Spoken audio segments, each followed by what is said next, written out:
हिंदू धर्म में नवरात्रि व्रत का बहुत महत्व है। चैत्र नवरात्रि व्रत चैत्र माह यानी कि मार्च और अप्रैल माह के बीच में आते हैं। नवरात्रि में माँ दुर्गा के 9 रूपों की पूजा आराधना की जाती है। धार्मिक मान्यता है कि जो कोई भी मनुष्य माँ दुर्गा की पूजा आराधना सच्ची श्रद्धा और निष्ठा से करता है, उसे मनवांछित फल की प्राप्ति होती है। यह नवरात्रि व्रत संपूर्ण कामनाओं को पूर्ण करने वाले हैं। चैत्र नवरात्रि से जुड़ी एक पौराणिक कथा के अनुसार एक बार बृहस्पति देवता ब्रह्मा जी के समक्ष उपस्थित थे। वार्तालाप करते हुए उन्होंने चैत्र नवरात्रि के व्रत का फल जानने की इच्छा जताई। हे ब्रह्मदेव, कृपया करके बताइए कि चैत्र मास के नवरात्रि व्रत का क्या फल है तथा इसे किस प्रकार किया जाता है, ये सब विस्तार से कहिए।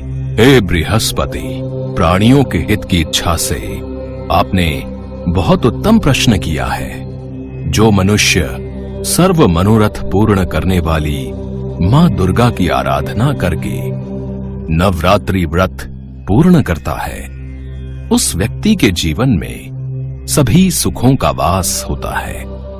ये चैत्र नवरात्र व्रत बहुत ही फलदायी है। देवी शक्ति माँ दुर्गा का आह्वान करके इस व्रत को करने से सुहागन स्त्रियों को सुहाग की लंबी उम्र, निसंतान को संतान तथा कुंवारी कन्याओं को उचित वर की प्राप्ति होती है। ये व्रत निर्धन को धनवान बनाने वाला है, रोगी को निरोगी काया देने वाला है। इस व्रत को करने से घर में सुख समृद्धि का वास होता है तथा सभी प्रकार के दुखों से मुक्ति मिलती है और प्रत्येक मनुष्य को मोक्ष की प्राप्ति होती है। हे बृहस्पति, मैं आपको चैत्र नवरात्रि व्रत से जुड़ी एक फलदायी कथा सुनाता हूं। प्राचीन काल में एक ब्राह्मण था जो कि माँ दुर्गा का परम भक्त था। माँ दुर्गा की कृपा से उसके घर एक कन्या का जन्म हुआ जिसका नाम सुमति रखा गया। सुमति संपूर्ण सद्गुणों से युक्त एक सुंदर और तेजस्वी कन्या थी।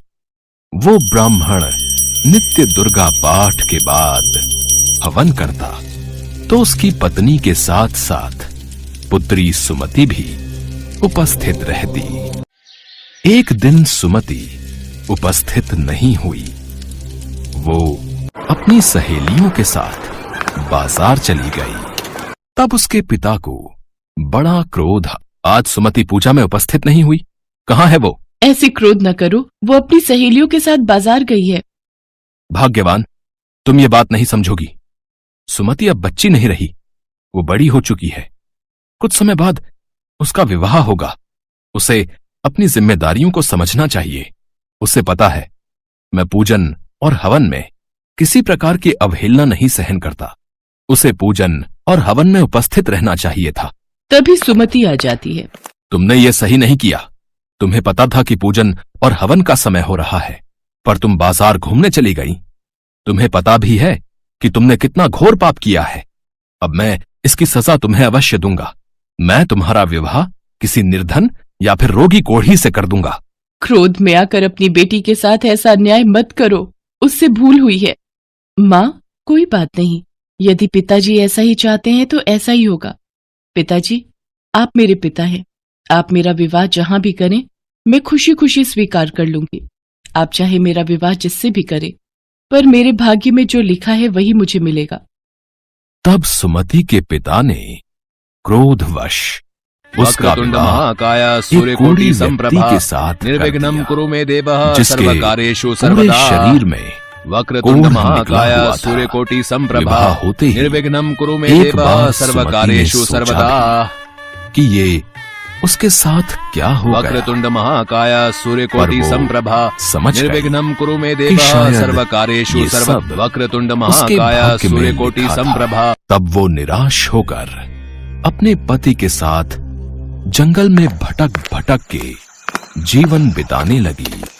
जंगल में भयानक जानवर कभी कभी सुमति को डरा देते थे। सुमति मां दुर्गा का नाम लेती थी क्योंकि वो बचपन से ही अपने पिता को मां दुर्गा की स्तुति करते देखती आई थी।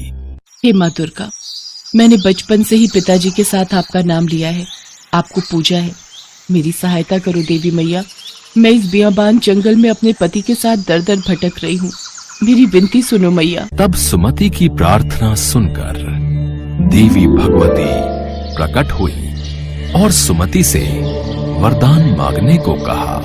हे पुत्री, मैं तुमसे प्रसन्न हूँ, मुझसे जो चाहे वरदान मांग लो। हे आदिशक्ति माँ जगदम्बा, कहते हैं आपका नाम लेने से ही दुखियों के दुख दूर हो जाते हैं। मैया मेरी सहायता करो, मैं बहुत दुखों से गुजर रही हूँ। मैं जानती हूँ पुत्री, इसीलिए तो मैं तुम्हारी सहायता के लिए आई हूँ।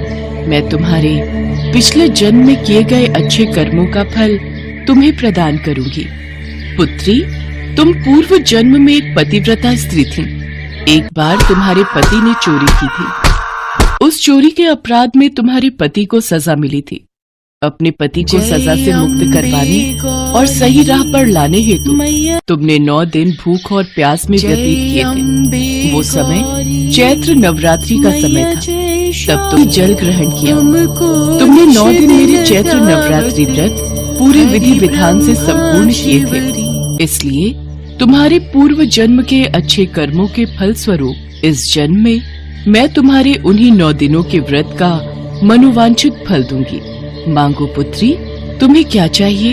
हे ममतामयी माँ कल्याणी, अगर आप मुझ पर प्रसन्न हैं, तो हे माता, आप मेरे पति का कोढ़ दूर कर दो। पुत्री, मैं तुम्हारी इच्छा अवश्य पूर्ण करूंगी। तुम्हारे पति की रोगी काया निरोगी हो जाएगी।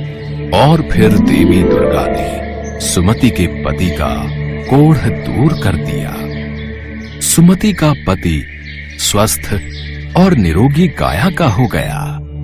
मां दुर्गा ने सुमति को संतान प्राप्ति का वरदान दिया। इतने फलदायी चैत्र नवरात्रि का प्रभाव देखकर सुमति ने मां दुर्गा से विनती की कि वे उसे इस जन्म में भी चैत्र नवरात्रि व्रत रखने और उससे प्राप्त होने वाले विशेष फल का महत्व बताएं।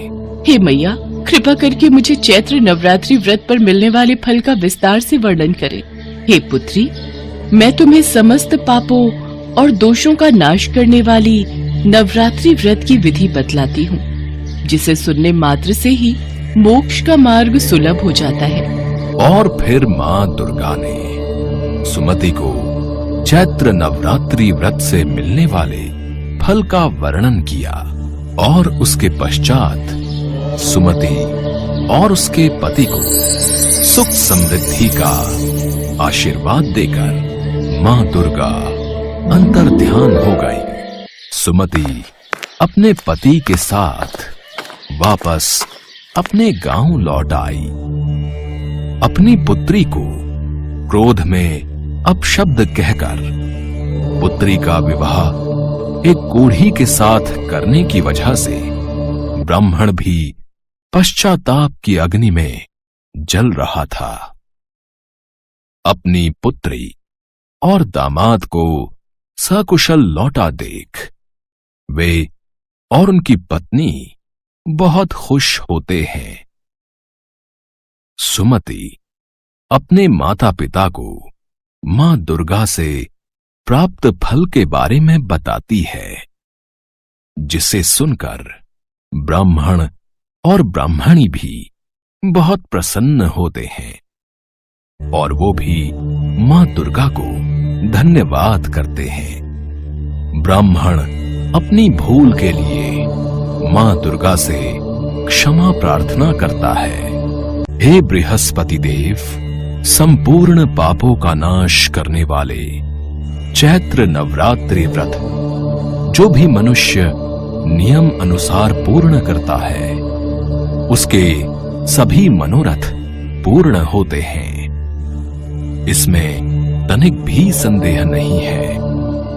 इन 9 दिनों में जो कुछ दान आदि दिया जाता है उसका करोड़ों गुना फल मिलता है। हे बृहस्पति, जो मनुष्य या स्त्री इस व्रत को भक्ति पूर्वक करता है वो इस लोक में नाना प्रकार के सुखों को भोग कर अंत में मोक्ष की प्राप्ति करता है। हे ब्रह्मदेव, इतने प्रभावशाली और फलदायी चैत्र नवरात्रि व्रत का महत्व सुनाकर आपने इस संपूर्ण सृष्टि को धन्य कर दिया। इसके पश्चात सभी देवता माँ दुर्गा का गुणगान करने लगे। सचमुच माँ दुर्गा के नवरात्रि व्रत इतने फलदायी हैं कि केवल मनुष्य ही नहीं बल्कि देवता भी माँ दुर्गा की स्तुति कर उनका आशीर्वाद प्राप्त करते हैं।